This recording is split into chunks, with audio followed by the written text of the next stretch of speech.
welcome if you're joining live or watching the replay. This is the weekly episode of Claim Your Power, where I do a weekly live show with a Q&A at the end, and it's about finding that inner confidence to go after what you truly desire in life. Whether you have ADHD diagnosed or not, you're welcome here. But if you resonate with ADHD, this is your place. And today I am very freaking excited. And this has been a long time coming. I think I It started has been you 3 months ago and then scheduling. ages. But I have the most amazing Meghan Sandve. Am I saying your last name right? I didn't even double check that with you. That's right. You nailed it. Perfect. Amazing. So Meghan is a clinical psychologist and trauma-informed breathwork facilitator. She's also an integrative somatic trauma therapy practitioner, and her mission is to support others connecting back to themselves, guiding them to their inner intellectual, emotional, and physical intelligence with a blend of body-based and energy practices, which just so aligns with what I follow in my own life and what I share here on my YouTube channel. So I'm very excited for you to be here, Meghan, because I have lots of questions that I've received that I have personally that I want to dive into wherever we end up going with the questions I breath work. You did some community breath work, and it was so freaking amazing, so potent. And I know we'll talk more about that, but just want to start off with that for everyone. Yeah. So I'll repeat that. Meghan, can you just share what transformative breathwork and somatic healing is in your words? Yeah. We'll start with somatic healing. Somatic healing is an umbrella term, so it encompasses a lot of different modalities, and breathwork is one of them. It's probably my favorite one that I get to play in and share. But somatic work or somatic healing is a body-based approach, and it's bottom up in the way that we speak to it. So a lot of healing modalities happens to be very cognitive or very brain-based and kind of excludes the rest of the body. And not that that's good or bad or that shouldn't be. They all beautifully have their place. But a lot of times we're not listening to the subtle cues or the not so subtle cues or sensations or emotions that our body's sharing with us. And it's such powerful, powerful feedback to give us insight into what's happening or what has happened throughout different parts of our lives that allows us to move into a space where not only healing can happen, but really where we can begin to rewire and offload some of the patterns that the nervous system or the body has held on to that just keeps us kind of in that stuck space, that space where you kind of make forward progress, but there's just something lagging and we're not really able to name or put our finger on what that thing is. And I have lots of questions to go, but first let's a bit more background for folks watching, and and for you being here, how did you get into this work?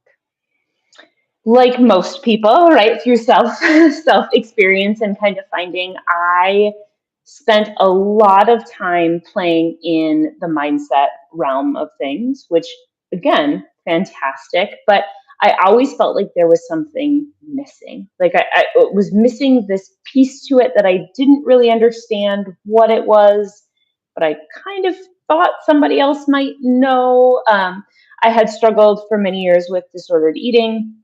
There was a lot of anxiety tied into that, and just a lot of unattachment from my body, unattachment from emotions, not really understanding them or knowing what the heck this thing was, other than this thing I was just trying to escape from. And so when breath work, that was my gateway into other somatic practices. When breath work came forward, I was really intrigued of, this is this good thing. People say maybe I should try it. I had no idea what I was getting myself into. And I did a session and it just brought up all sorts of things. And I'll be honest, it was not the most comfortable experience I've ever had in my life. But there was a deep connection and a deep understanding of whatever that brought forward has been in me and it needs to come forward. And it really did feel like the key that unlocked a lot of the pieces that I was just missing when I was so focused on trying to will everything with my brain or trying to mindset my way out of this thing, and I just was getting to a space where that wasn't allowing me any forward traction, and it was really frustrating. I should just say it's cutting out a little bit, so if I may repeat a few things to make sure I got what you're saying correct.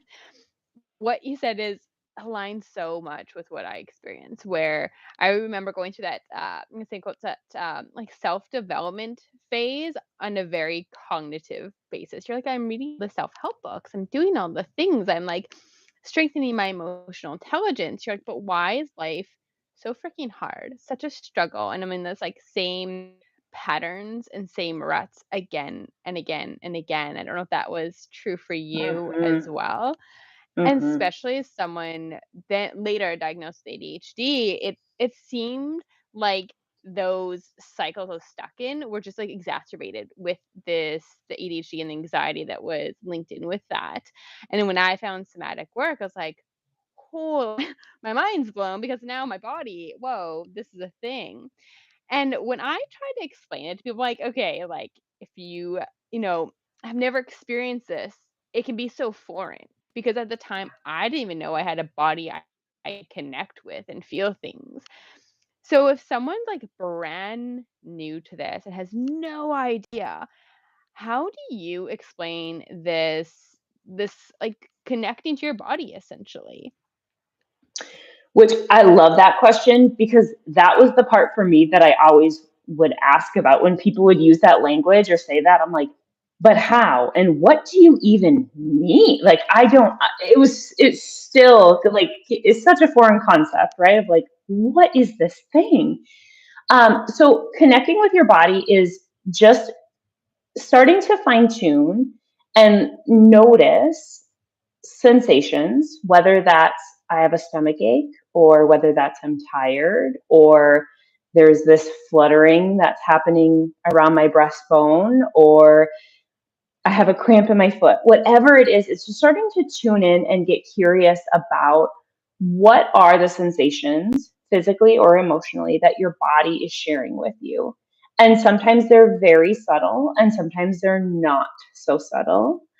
But when we start to tune in and see the patterns, start to have an understanding of, oh, this fluttering in my chest often comes up every time I'm nervous about starting something new, or I have a pit in my stomach when I'm having to go to work and it's a space that it doesn't align with me anymore. And you can begin to see the way that your body speaks to you. That's really, to me, what connecting is. It's starting to speak the same language or understand the language of the body, because the body wants to support, it wants to help, it's not fighting against you. And I know it can feel that way, and I know that we're very conditioned to believe that to be true. That's also not all a you thing. There's a lot of backing that supports that, but it's really working for you. And so it's getting on the same team and having an understanding of what's going on, so you can lean into, what do you need more of, what do you need less of, how can you best support yourself as you go forward? Yeah, I love how you explain. Because if I was coming back or, like, brand new, I'd be like, "Oh, okay, I felt hungry before, I felt pain here," and it's like those starting steps of, right, okay, there we can go deeper with this, there's other sensations. And I just wanna jump into this because I know we're kinda laying the groundwork for someone who's, like, never heard of this, and I do wanna go a little bit deeper for those who have. But what are some, like, simple steps or tips you would give for someone who has, ADHD or resonates with that, where we're so in our head? Like, for me, as like, I couldn't sense anything in my body because my brain ruled everything. Yeah, what would you, say? Hmm. And that, especially when we're speaking to somebody who resonates or relates to ADHD, or just that like very anxious, heightened space where we're not necessarily thinking clearly, or there's 1,000 thoughts racing through the brain at one time, and none of them are really landing. It's kind of a tornado sensation. At least that's what anxiousness in my system can feel like. And so for that, the advice that we always hear is like, just slow down, just take a breath. And that's so cute. But if yes, we know, if I just could slow down and take a breath, I would do that. So in that, we get to meet the body where it's at. You get to, if we're going to use breath as an example, there's some breath patterns that I like to welcome in to help to, I think of it like you're reaching up to grab the string of a balloon. You have to reach up to grab the balloon and then you gently pull it back down. You don't just wish the balloon to come down and drop back down to you. So we get to meet the body where it's at. And so taking some breaths in through the nose and out through the mouth, it's called a pulse breath. You take 2 in, 2 out, and you do that a few times, and it can be fast. And then you start to slow it down. And that, when we have that something to focus on, it gives us a little bit of an anchor. When we allow more breath to come in, it brings more oxygen to the brain, which can help to slow the process down. It takes the nervous system down a dial or two, or many more, that says, I'm safe. I can access my clear thinking brain, not the hijacked part of it, by heightened experiences. And then from there, the system begins to find a baseline or say, like, oh, I can settle into this more relaxed or more peaceful mind state. And the more that you practice that, the more that it starts to feel familiar to the body or comfortable to the body. Because these practices in the beginning, truthfully, they don't feel comfortable to the body. It's not its baseline. And so it takes practice, which can feel really frustrating because we want a fix. Yeah. I've definitely experienced all of that. Mm-hmm. That was my life. That was my life. So I'm gonna dive into breathwork before because I have some Yeah. questions for you on that. But before I do, I've heard this often, even for myself, where people are like, cool, take a breath, but I forget to, or I can't in the moment. I know for me that is really challenging if I'm in a very dysregulated state. I have a few practices that I've found useful for myself, but I'm curious Yeah. to hear what you would say to that. In that, especially if there's this inability to, and there's a lot of that heightened, upregulated energy that's moving through the body, movement is going to be very, very powerful. That energy wants to come up and out. It doesn't want to stay there, but it often gets stuck within us. So, and I don't necessarily mean you have to go to the gym and do a workout. That can be very, very tangled up with diet and fitness culture as well. That simply can mean that you stand here and you shake your body, crazy, wild, whatever that is, and you just shake and shake and shake. It can mean that you go out and you notice some nature. Maybe you feel your feet on the ground. Maybe you tune into what you hear or what you see, and you don't have to hyper focus on taking a breath. Your body's going to breathe. But finding some gentle ways of adding some movement in can be another really great way of saying, I'm not able to connect with my breath right now, but I need to get some of this excess energy up and out of me. Yeah, that was like my go-to. It's usually dance. I find with music, it's perhaps just the other sense, another sensory thing. We're like, Mhm. trigger music, cool. I can move with this, and I found that so beneficial. And also, I know for myself, just skin on skin to be like, ooh, I'm a body. Okay, cool. We've got this. We can move this through.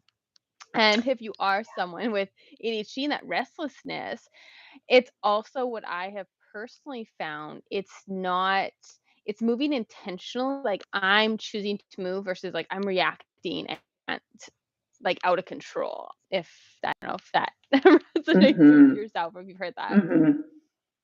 Yeah, really, it's a choice, right? That's even empowering in itself to say, I'm choosing this movement to like harnessing what's here instead of just being succumb to it, being powerless in that. Yeah. So breath work.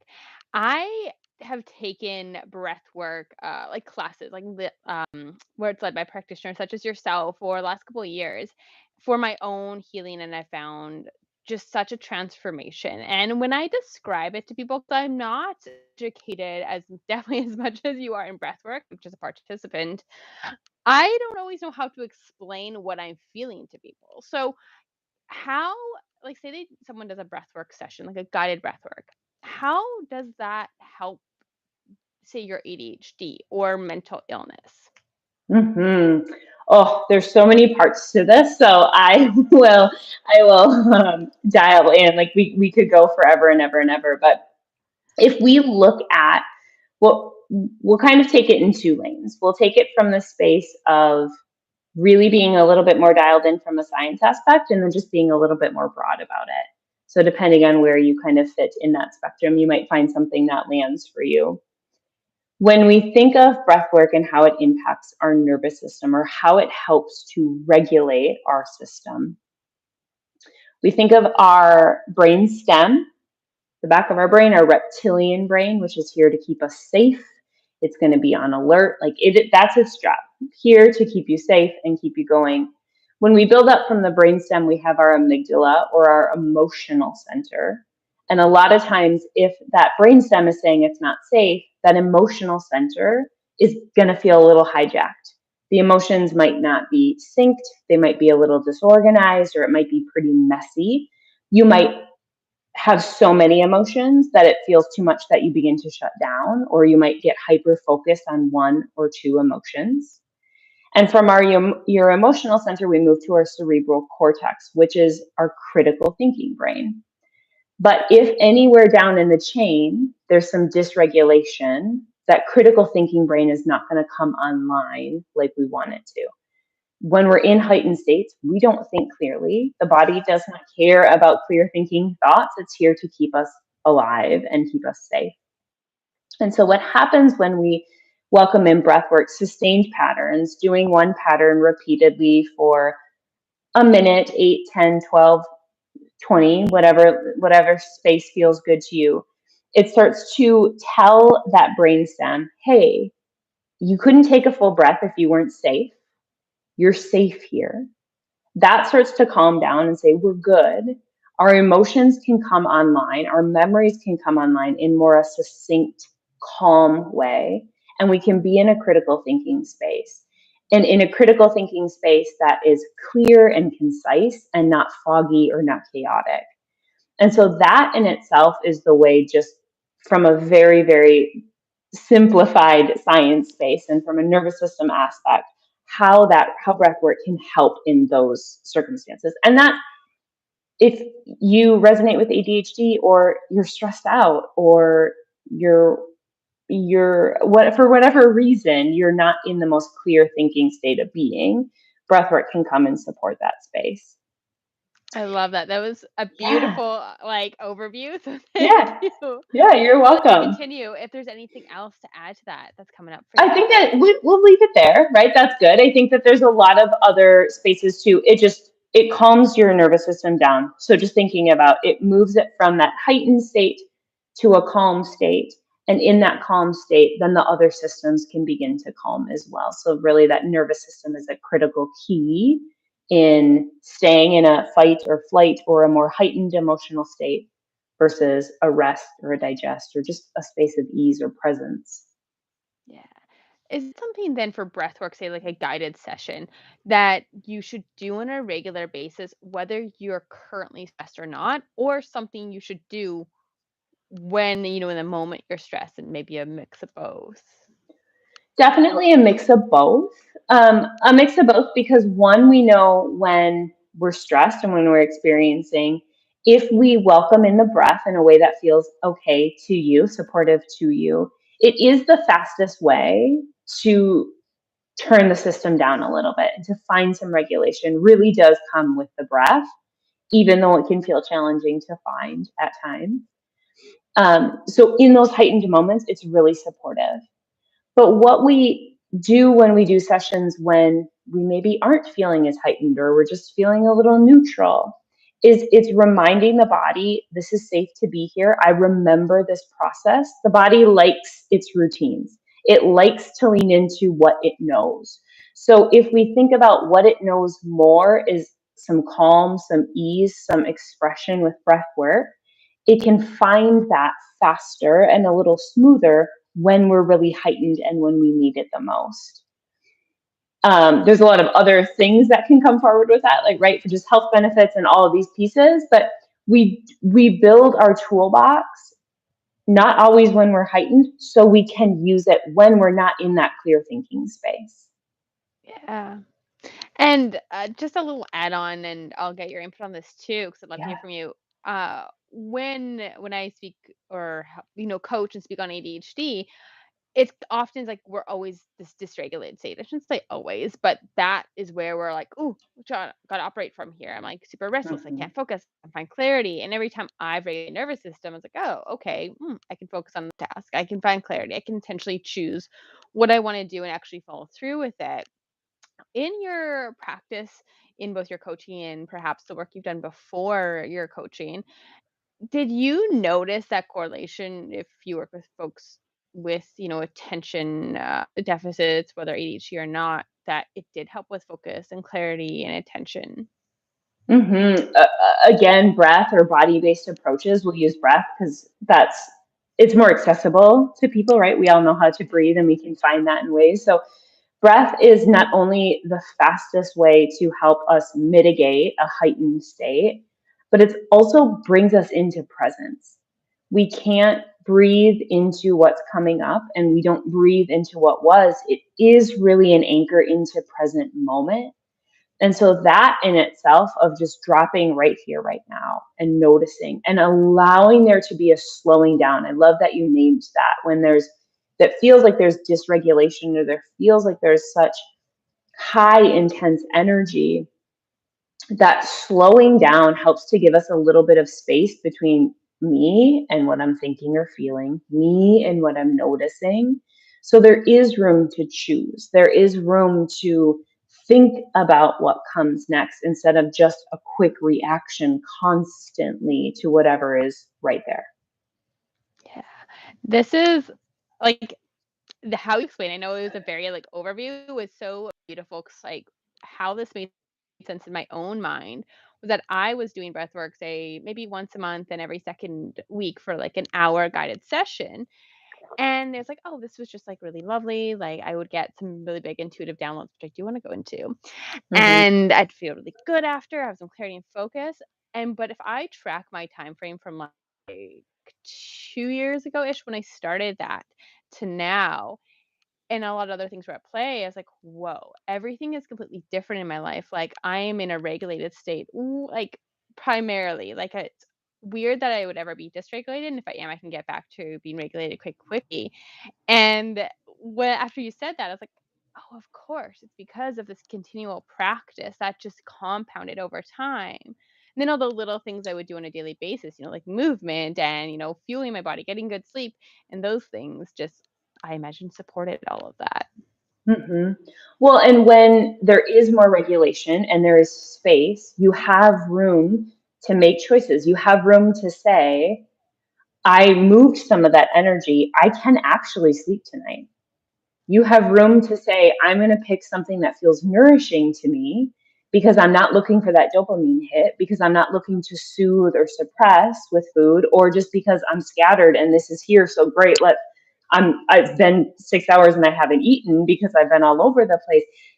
All of that just is constantly slowing the dial down to support it. It's a muscle, it's a practice. You go to the gym or you learn a dance routine and you don't get it in day one and you come back to it and you come back to it and suddenly then you're doing things. It's like driving. I'm like, I don't even like I'm here. Like I can kind of autopilot drive, which is probably not the safest thing, but like we all have done it in that space is because we're just so naturally inclined to be able to lean into that way of being versus a different way of being, perhaps. And then this image just came to mind that I want to share because it could make sense for some of watchers, listeners. Is I think of when I was in this struggle cycle, like everything was so freaking hard. I was like, I don't know what to do, and that was where I did reach for meds, real ADHD meds. I was like, no, this isn't a fit for me. Cool. Back to square one. How do I break out this cycle? So just think of this like hamster wheel, struggle hamster wheel, and just implementing breath work as the interrupter to that cycle, and say it was you schedule it once every 2 weeks, once every month. It literally interrupts that cycle, and then you can start a new positive cycle, right? It compounds. You're like, oh my god, I have the intention and space to eat something that's going to fuel my body and it's not processed crap that's not helping my brain, or I'm able to get to bed at the time I wanted to and get a good sleep, and then it can start that positive goal, no matter how small or short-lived. So if you're watching, you've never done breath work, you're in the struggle cycle with ADHD like I was, and I kind of chuckle because like I've been there and it's like no light in the tunnel, just like schedule in some breath work once every 2 weeks. I mean, Megan is a great resource for this. I'm gonna put your links in the description and make sure you and share where we can find your breath work. Mm-hmm. But doing that once every 2 weeks, once every month, and I'm sure you have a better protocol for that to just start to interrupt that cycle that you're in, to start to create a new positive hamster wheel cycle. Yes. Yeah. I love that. Mm-hmm. Yeah. Okay. So breath work when I've done it, and again, I've been in it for about 2 years now.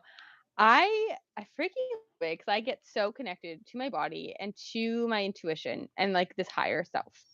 And I would love to hear your thoughts on when we dive into the breath and how do we connect? Is it connected deeper to your intuition or whatever I mean, I like my woo and spirituality. I mean, do believe in God, and I feel like I get more messages that way.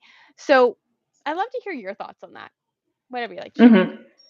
Oh, yeah, absolutely. Yeah. When we talk about, for me, one of the fastest way to connect into something bigger, whether that's source or universe or my higher self, or really, really, really dial into my intuition, breath work is always my practice that I'm going to into that. And when we do some sustained patterns, and this is why it's really beautiful to be held within session first, not that you always have to be, but to have a facilitator to hold, you can move into some altered states of consciousness, which can feel a little trippy and it can feel kind of cool. And it can also feel like, did I dose on a mushroom? Like, what is happening here? And it might not feel that way, and that's okay too. But it really does start to unhook that very structured thinking of the brain, or those protection mechanisms of the brain that keep us sometimes blocked from accessing that intuition, or keep us blocked from feeling or experiencing, or we're just so hyper alert all the time, hyper vigilant, that it's just hard to think or feel or notice anything else. And so, one, it comes with that calming effect. And two, it can come with really moving into some altered states of consciousness that just take us to a different realm or allow us to access these pieces that we don't necessarily when it's loud or we're busy or we're just doing life as we do. Yeah. Yeah, I've Mm-hmm. definitely experienced some altered states. I was like, I was just floating for a hot minute. Like, it Mm-hmm. is very trippy, very fun. I enjoy it. And I have found, again, did I link this directly to breath work? No, I think I always thought, oh, it helped, but I'm sure it was a big contributor more than I think of starting to lead my life from a very intuitive place. Like, always being able to connect, I should say always, but constantly being able to connect to my intuition, which has made life feel really easeful because I'm not following the programming of society and what I've been raised with. I can really follow what feels true to me. So I'd love to just hear your experience with connecting with your own intuition, maybe even how you've led your life or if that's had an influence. Mm. Yeah, I mean, breath work was so I was the person pre breath work. I was the person that had such a deep desire to connect to my intuition. And I would ask everyone, but how do you do it? But like, what is the step? Like, what is step one and what is step two? And like, are you sure? And how do you do? And how do you like, I never, ever, ever took anything anybody said because like I just wanted them to like hand it to me and tell me and figure that out. What are the steps? What exactly do I have to do to get my intuition to come online for me? And so in that first breathwork session, I ended up having a panic attack at the end of the session. And I was doing a session I was not held by somebody. I did not understand what was happening. And it was a very intense session that was just a little bit too much for myself at the time. And now I practice in a way that's very different and I share in a way that's very different because that is not necessary and need to happen. But I finished that and I was like, that was the worst thing ever. I'm never going back again. And the next day I signed up for facilitation training and I was like, what is happening? You don't like this thing. What are you doing? And there was just the strongest pull of just do this thing, like be with this thing. And it really was the first time that I felt my intuition come online and I just trusted it. And so I'm here because I trusted that and I leaned into that. And I can see in my life where even now where I don't trust and listen and how that can cause a lot more friction. And when I do, and it causes a lot more ease and space. But yeah, really my step, my step one was breath work. And then the rest I can't describe. I love that you have a very similar journey to myself of I came from sounds funny, but like a very heavy masculine energy. And I don't mean like Yes. Yes. genders, but masculine being like type A, black and white, and I must do this and it must be hard and I need to know the steps. And we have a gal, I shouldn't say gal, tooth fairy. Love the name. Just saying that I'm sitting here waiting for the steps to breathing techniques. Yes, I totally get what you're saying. I do want to address that because I was in the camp of like, great. I want life to be easy and fun and flowy and intuitive and blissful. What are my steps? How do I do this? Am I doing this right? And I have found with working with clients and just communicating with other folks with ADHD or who resonate with that, that we are very black and white. We're like, okay, is this a fix for me? What are the steps? I need to do this because we're so programmed of like, if I do this, I get this result. I need to do more. I should be doing this. And that I found was like the greatest I guess fallacy where the Mm-hmm. more I let that go of like, what if I just ignored my brain telling me I need these steps and just connect with my body? And that sounds super wooey because I was me 3 years ago. I'd be like, what the hell? So what I want to say to that, to bring it kind of close circle, I'll pass it to you, Megan, is that breathing techniques, there are steps, right? And I would 100% recommend doing a guide session with Megan. She's fantastic. And just letting go.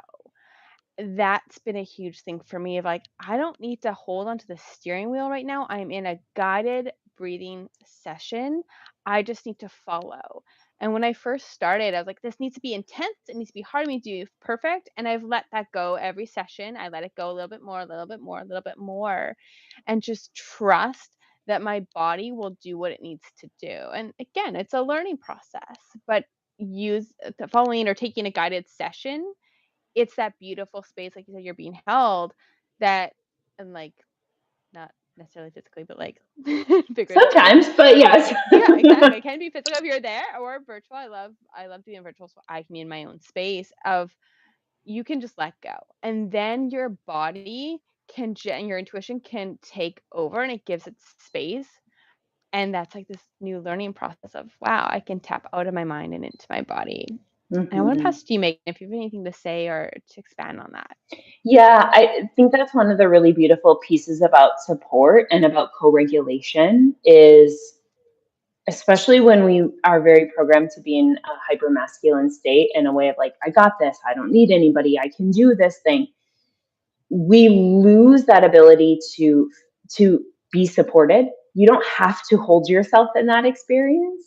It gets to be a space of like, "Oh, somebody else has got me. I can relax. So I can listen to my body. So I can feel safe. So I can listen to my intuition."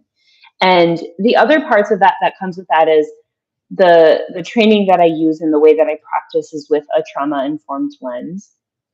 If you resonate with trauma, great. If you don't, we all have experiences in our life. So we can just think about things we've experienced in our life. And a part of that in the way that I speak about breathwork is that it really gets to be led by the breather. And so I'm there to guide and support and give a framework, but you get to decide how much, how fast, how long is that session going to be that we really speak into. And I love that you shared this is we don't have to hold this expectation of what it's supposed to be. It's going to be what it's going to be. And can I allow this space to just discover and unearth what is this session going to be like? And the next one can be likely very different than that.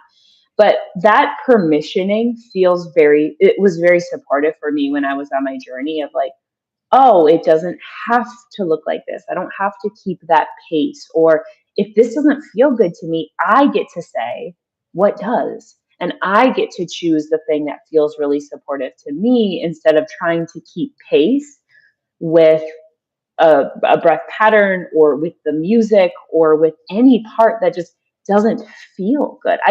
We want to get rid of the space of overriding when the body's saying, hey, this doesn't feel good. Being able to say, okay, I'm going to listen to that is such a beautiful bridge back to your body and such a beautiful connector and building of trust back and forth between you and your body. And so let's create an environment where that gets to be a part of it instead of widening that gap even more. Yeah. And I want to read what our lovely tooth fairy has said here. And Yeah. I just like resonate so much with, I mean, anything you're saying, Megan, and even with our tooth fairy here is saying too, because that was me for a very long time. She said, hold on, I'm going to put the chat again. Give me a second.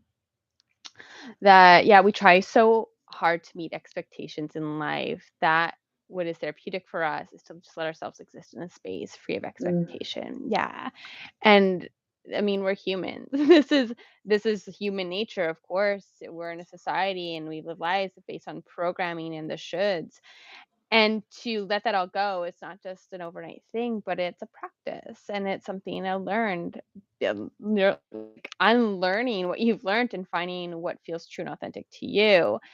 And just thinking of breathworks, I did a session recently this week, and every time I grow my practice. I'm like, "Ooh, I'm letting go of control a little bit more and a little bit more." And I noticed in this past session that it was very much body led for me. It wasn't my brain because I used to be like, "Oh, I need to be keeping up this pace. I should do this, or should I slow down? Should I speed up? Should I be like going more intense? Should I not?" And it's just the brain taking over and essentially trying to follow all the shoulds and the programming that I personally been raised with versus now most sessions and like this most recent one, it's, oh, my body is literally guiding me because I've just let go with no expectation. And then one other part I want to add to this, because this is something that I've really been pulling into like my overall life about the last 2 weeks. I mentioned, there's more context to my life at the before we went live to you, Megan, Mm-hmm. is I've approached every day with a sense of wonder. It's like, how can I just have this sense of wonder throughout my day every day? And with that has let go of expectation, has let go of what I should be doing, and even the mundane tasks. It's like, wow, I wonder what could happen, or I wonder who I'll meet. I wonder like what will be the results of this. And it's really helped me let go even more so of like it needs to look a certain way and I need to be doing this.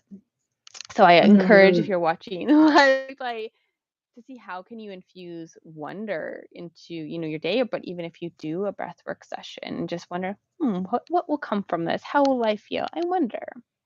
Curiosity, right? Like just Yeah. open to see.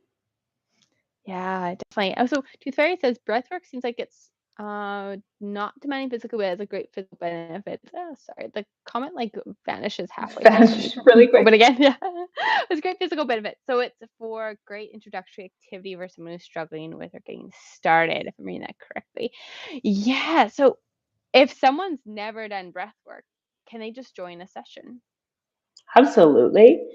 There are absolutely, yes. And there are some precautions that I like to have some clarification with my breathers. Somebody who's pregnant, they can do some conscious connected breathing, some breath awareness, but we're not moving anybody who's pregnant into any kind of activation with the breath for the safety of baby and baby's nervous system. And so that's one piece that I'm always curious about. Still means that they can participate. It's just going to look a little bit different. If somebody is actively going through a psychosis, or there are some very active and raw mental or emotional symptoms and stages that they're in, that wouldn't be the best place that I would walk somebody through just for their safety. There's some other ways that we can help in regulation with that, or other providers that can help with that. And then breathwork can eventually become a key part of that. There are a few other medical conditions, but for the most part, we're all breathing, right? We all know how to do it. You're doing it right now, so it is safe. And there are things that can come forward. And that's where I do say I get a little bit on my soapbox of, if you have a provider, especially one that's trauma informed, if you're leaning into breath work, we don't know what can come forward. I had a panic attack that shouldn't, honestly, I use should, but like that shouldn't have happened. And it did. And I got to learn and grow from that. But I don't want somebody I don't believe in re-traumatizing the system in the name of healing. And so there are ways that you can be held and supported in that, solo or with somebody else, just to make sure that we're really safe in that. Yeah, yeah, I agree. I've always done ones that were led by a practitioner, and I don't personally think would do it on their own. I just love It's hard for me to being concentrate by myself. yeah, Like, yeah, I'm just about 10 minutes in, and that's like a yoga class. That's like anything. If I'm trying to do it by myself, I'm like, okay, I have like 10 minutes. I'm kind of bored. I'm ready to go. I'm yeah, done. So I like I like the accountability also of having yeah, somebody there for me. Mhm. yeah. It's scheduled on my calendar. Otherwise, I'm like, I should do breath work. Today Put I'll some do money it with my stand later. up. I'll do it later. Yeah, Yeah. yeah. Yeah, totally. Okay, I would love to hear if you want to share what, for you, somatic healing breath work and how that's helping you right now, if you're moving through certain things or how you're using that in your own life. Yeah. I mean, yes. Yes to all of it. Um this this year has been it's been very sticky emotionally. I think a lot of things have come forward Collectively, can we say that? collectively. I do, yes, yes. So I fit into the category of almost everybody who I've talked to in the last year. But really moving through a lot of grief, cycling through some big losses that just really continue to impact me as it does. And so having practices in place, starting my day with some moments of conscious connected breath, moving my body in a way that allows my energy to shift and change, knowing when I have let everybody else come first. And as a space holder, that's a way that I love to show love. And it's also a way that I can hide behind not doing any of my own stuff by just giving and giving to everybody else. And so it's really important that I come back to those practices, that I shake off energy in between calls, that I get outside in nature, that I am practicing breath or meditation regularly, and that I have somebody to support me in that. Because otherwise, that really falls into the like, I got this, I don't need anybody, I can do everything on my own space. And that's just not the most supportive space for myself Yeah. to be in. Yeah. I mean, yeah, collectively, this energy of this year, and especially the last couple months where you're like, I know this is all for something. I don't know what that is yet, but I've, yeah, experienced a lot of similar things you said. But I want to turn back to you because I do have another kind of follow up question with that. Do you find with maybe this year or over multiple years that you've worked through or use your how do I want to phrase this like you do self-guided work for yourself to get to where you want to go, or do you always work with a mentor, a practitioner, therapist, or whatnot? A mix of both. I like some self-guided pieces just so I have access to do it on a daily basis of some capacity.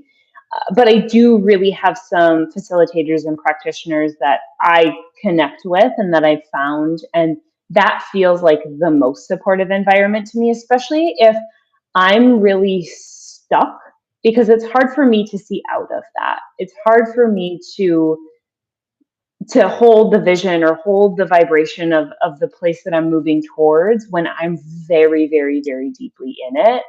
So I like both. I like my just self-guided for ease, and knowing to connect with another human is most supportive. Yeah, I agree for myself as well. When I think back of like I say my like healing journey of when I was diagnosed with ADHD 2.5 years ago, and then be like, yeah, meds, this is not a fit for me. How can I get out of this like constant day to day struggle? So like, cool, let's see how to do this. It was definitely a mix of my own work, guided work, like self-study type things, but also working closely one to one with practitioner, mentor, coach, whatever it was at the time. And like you said, you can't see your blind spots. Like you could be like, "Oh, I know what I'm doing. This is great." But then there's that person who's like, "Well, what about that? Have you looked at that?" And it's like deep down, you probably knew that, but you put blinders to it because, it's maybe a wound, it's something that's uncomfortable, or maybe you just didn't notice. So Mhm. if you are watching working with someone, it doesn't mean, at least this, like for me, I thought, oh, if I have all the information, why would I ever work with someone? It's not about the information. It's about someone being able to see the blind spot, seeing what you can't see right now, or, your ego doesn't want to see. And that helps like supersede your growth, your healing, or whatever your goal is, your focus is right now. Mhm. Mhm. And I also want to pass it back. Oh, we have another note here. Stu Therese says, I'm 32, been having to break, and just because I need someone to ground me because I'm having, oh, hold on, I'm reading it fast because the comments like show up and then disappear. Yeah. Okay. I'm 32 and I've been having to call my mom every weekend just because I need someone to ground me because I've been having these episodes of general dissatisfaction. Yeah, I just want to say to you, if you feel like you're in a rut or a slump, okay, collectively, I feel like a lot of us are in that, have just moved through it. So know that also that's totally, you're okay, you're human, you're good. But also knowing that if you're like, I've been here a long time, it's very hard to get up, or I'm not excited to go see me, maybe a therapist, a medical professional, to see what else other supports available to you, and just reaching out of like, okay, this is how I'm feeling. It's not where I want to be. What's available to me? I'm not a medical doctor, so I can't diagnose or prescribe, but in my own, yeah, journey, it's like, this is not where I want to be. You know, it's not moving the right direction, to reach out for help and seeing what's available to you. Yeah. Megan, as we kind of wrap up here, is there anything you're like just super passionate about geeking out on right now that, yeah, you want to share or feel called to share, if anything?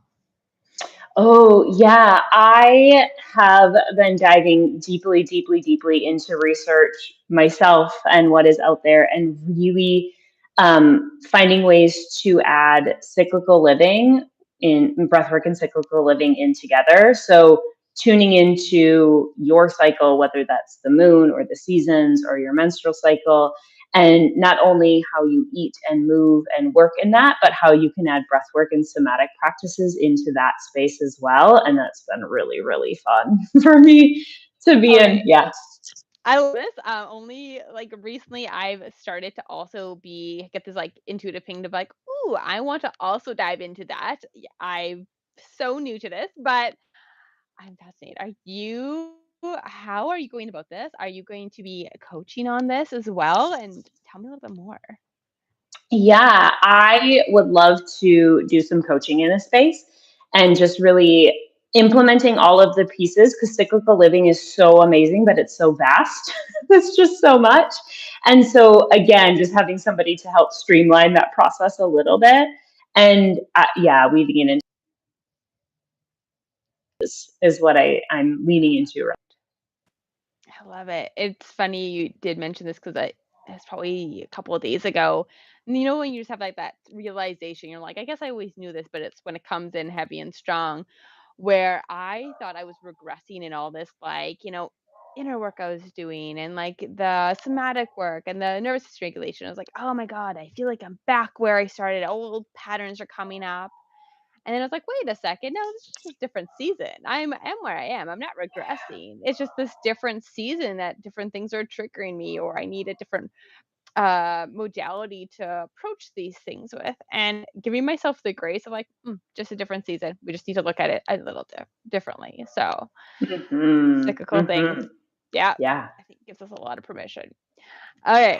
And is there anything else that I know we talked about cycle living and how that works, but in your world in coaching, if you have any programs coming up or offerings, or how people can find you if they're interested to do a breathwork session with you? Yeah, Instagram or my website are the two greatest places to connect to. They both kind of house all of that information. of where to connect to me, and it's my first and last name, both of them, website and Instagram. You can ask questions, send a message, all of the great things, and it has all my offerings as well as pricing. So that's important to me, so you have an idea of what you're getting into, because sometimes that can be a barrier, and so it's just transparent right up front to be able to see what's there and how that would fit for you. I love it. Now, I know in the summer you're doing some like breath work sessions that were, I believe, complimentary. Are you hosting regular breath work sessions for people who aren't current like clients of yours? No, there will be some more breathwork shares, we kind of call them, or some free offerings throughout the fall. In the summer, we did them monthly. It likely will start to be probably every 2 to 3 months. But if you sign up for my email list, and you can do that either Instagram or website, you'll get a notification anytime we do free stuff. So if you're like, hey, I'd kind of like to experience this, be on the lookout. Be on the lookout. Yeah. And if someone wanted to pay for your offerings, because I mean, I would freaking pay for it. It's fantastic. Like, can they just do one thing, like just join breathwork, or is it only for say clients that you guide them through like one to one? Yeah, it's a mix of both. I do individual breathwork sessions, there's breathwork packages, there's somatic work and coaching mixed into there. So you get to kind of meet whatever you're looking for and talk about, and really fit into, hey, what do I need right, as you named, like what do I need in this season? I love it. I love it. And I'm gonna also link, I think it's already linked in the description, but I'll make sure it's all linked below so everyone can easily find that. And then I do want to open the floor up for a few moments. We didn't do this earlier because I totally forgot. If anyone has questions, if you're on live, if you want to post any questions in the chat, we can answer them quickly now.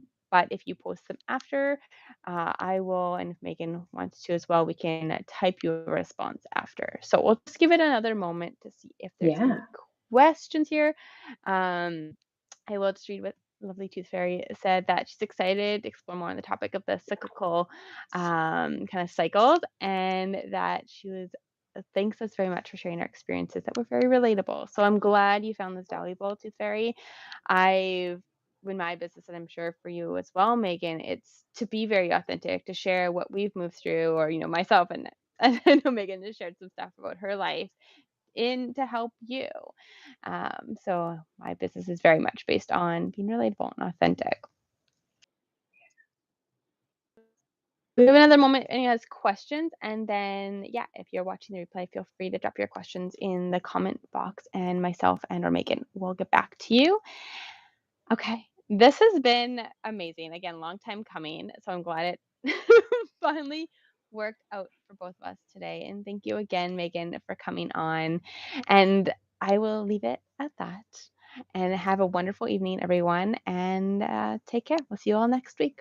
Okay. Thank you so Bye. much. Bye, You're everybody. welcome. Bye.